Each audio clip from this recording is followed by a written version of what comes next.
Tay, let me tell y'all something. This shit costs more to your rent. My toilet costs more to your rent. Everything in my bathroom costs more to your rent. And see, this is my closet. Everything here would be designer. Gucci, Louis, Versace. And also, when I was 6 years old, I lived in Atlanta and I was broke as hell. But one day I woke up, I said to myself, I ain't gonna be broke no more. So I got up and I started working hard, moving bricks, and now we be living in the hills. See that view? Y'all don't have that view. And I be holding your mama's rent. This bag cost me a Lamborghini, and I worked hard. So if y'all work hard, y'all can accomplish your dreams just like I did. Now, usually on this channel, we talk about a creator's downfall, whether that's them just falling off because their demographic grew up to a point where they no longer relate to the content that the content creator is making, or the content creator had done something in their career that made their viewers not want to watch them anymore.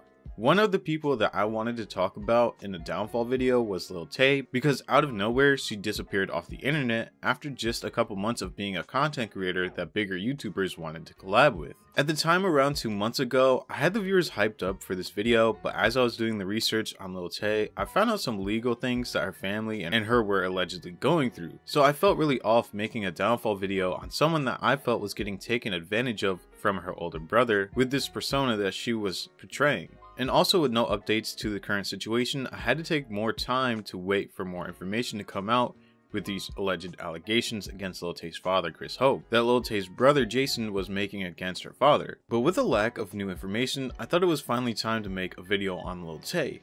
But to get to the modern day events, we have to go back to 2018, the very first year that Lil Tay would hop on the scene, and also the year that Lil Tay would vanish from the internet. Lil Tay would rise to stardom by posting videos flexing with a lot of cash and also flexing on the haters, as she would say in countless videos. Now, one of the first times a lot of people would witness Lil Tay in action was back in December of 2017, right before the new year. Lil Tay would be featured in a Ricegum video titled Roasting My Sister's Bully Part 2. This video would feature videos of Lil Tay that Ricegum would use to act as if she was the bully to his fake sister. You know, back in the day when Ricegum would bully young kids for content. This up, she sends me this video and she says this is the girl that's been flexing on her non-stop all year. This is the girl that's been messing with my sister. I don't know what we're dealing with. I don't know what to expect, so let's just watch it together. What? Is that a Gucci belt? Is that a Louis belt? Yo, why is she hitting us with her walk? Okay. That video would receive well over 7 million views and would shine a spotlight on Lil Tay for her outlandish antics and how she portrayed this young flexer that was cocky but confident. Just 1 month later, Lil Tay would again be featured in another Ricegum video titled 9-Year-Old Girl Roasted Me, Lil Tay. This video would also receive well over 7 million views and would give Lil Tay a bunch of clout, and from there, Lil Tay would create her own career path with the added attention from Ricegum's 2 videos made on her. Lil Tay would see herself go from the youngest flexer of the century to a content creator that would hang out with Jake Paul, Will Vicky, Lil Pump, and Wolfie Raps, just to name a few content creators. But this added attention wouldn't always be so great. Throughout the handful of months that Lil Tay was on the internet, she would receive a lot of hate from the online world, with multiple YouTubers making videos on Lil Tay, with the Tozy being one of the biggest critiques of Lil Tay's persona, and also just the comments that she would receive under her photos and videos on Instagram. This extra attention would skyrocket Lil Tay to over 2 million followers on Instagram before she would vanish prior to the start of the summer in 2018, just a couple days after she would go on Good Morning America. On Good Morning America, she would state that her mom had no involvement in the persona that Lil Tay was playing. Good Morning America would reach out to Lil Tay's mother's boss, who said that Lil Tay was using his cars and his properties to fake flex for the internet. Lil Tay's mother would resign from her job after her boss would find out about the Instagram account. 2 days after the Good Morning America interview, Keemstar would post this video that showed the behind the scenes of Lil Tay and how her brother Jason was the mastermind behind the whole persona, and it seemed like he was forcing her to become this flexer. No, wait. Go back and say like, no, you broke ass bitch. You out here, out here like with your irrelevant ass. You making a video on me? Like, bitch, I'm way more irrelevant than you. You're trying to be relevant and you trying to be like me. Mommy, stop! I was filming! Lil Tay be popping on YouTube right now. No. Redo. You need to be like more ignorant. You have to be like, ooh, Lil Tay out here Wait, what did he say again? You still irrelevant, like I said last time. What do I say? I'm a trend maker and you a trend follower. You a Lil. Some people in Keemstar's replies felt like this was child abuse, but Keemstar never came straight out and said that. And just like that, Lil Tay would vanish from the internet. Some people were extremely happy that she was gone, and some people were concerned about what happened with the 9-year-old flexer. We wouldn't get an update from Lil Tay until July 5th of that same year, when a story would be posted to Lil Tay's Instagram account that read, "Help me." And then again we would get nothing but silence from the account until recently. On April 23rd, 2021, Lil Tay's brother would post a video of Lil Tay looking visibly upset but without any audio, so we couldn't hear exactly what was said. But to sum it up, the post just talks about Lil Tay's legal battle, and that her father Chris Hope was trying to gain custody over Lil Tay. But the post would also point out that she had no money and that her father was abusive towards her.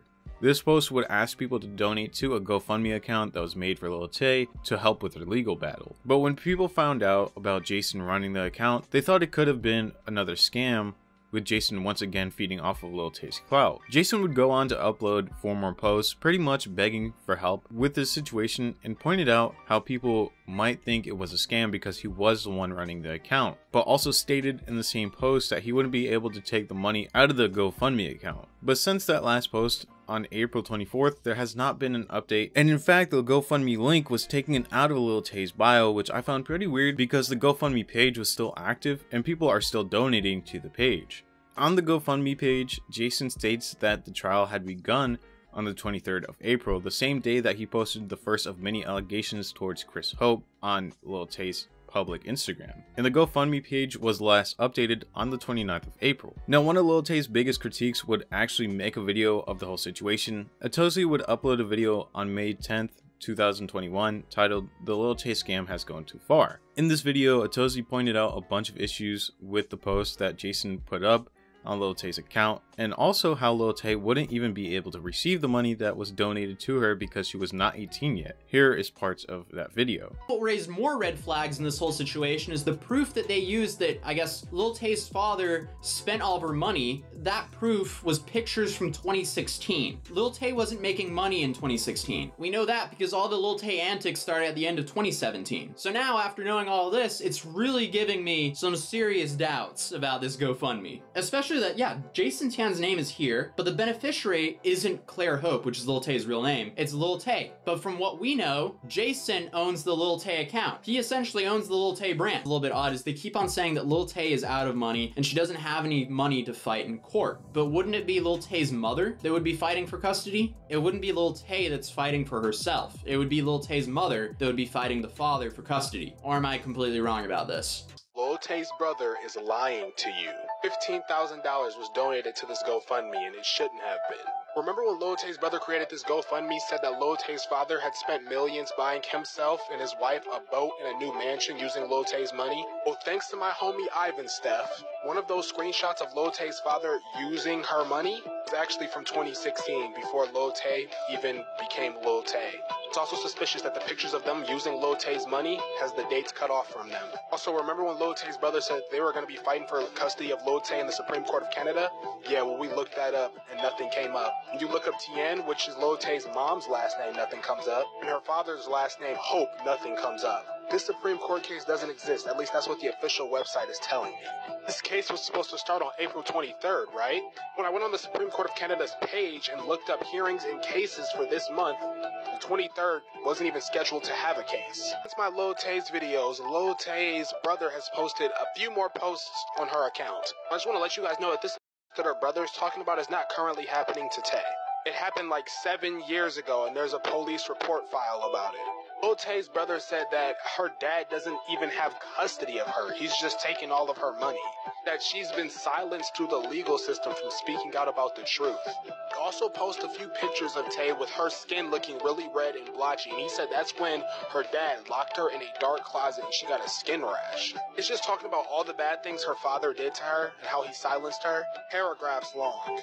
I was just confused at first because it said you are Tay's last hope in saving her from a life of.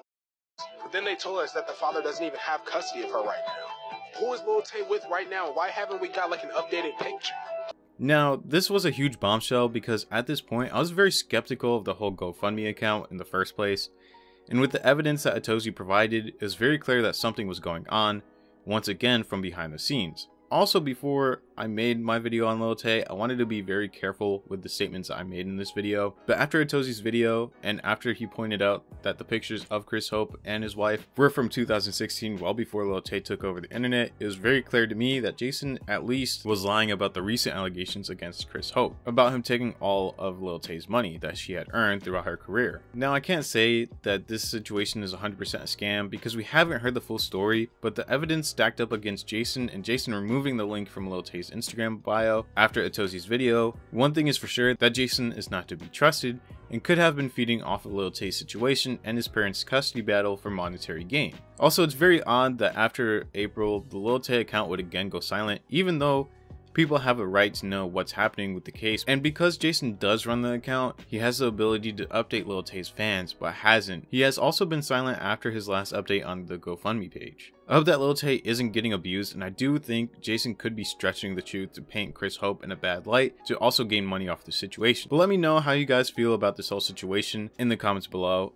I for sure feel like something is up, and people very well could have been scammed out of their hard-earned money, thinking that Lil Tay was in trouble because of the post that Jason was uploading. But if you enjoyed the video, make sure to leave a like and subscribe. Thank you for watching, and I will see you guys in the next video.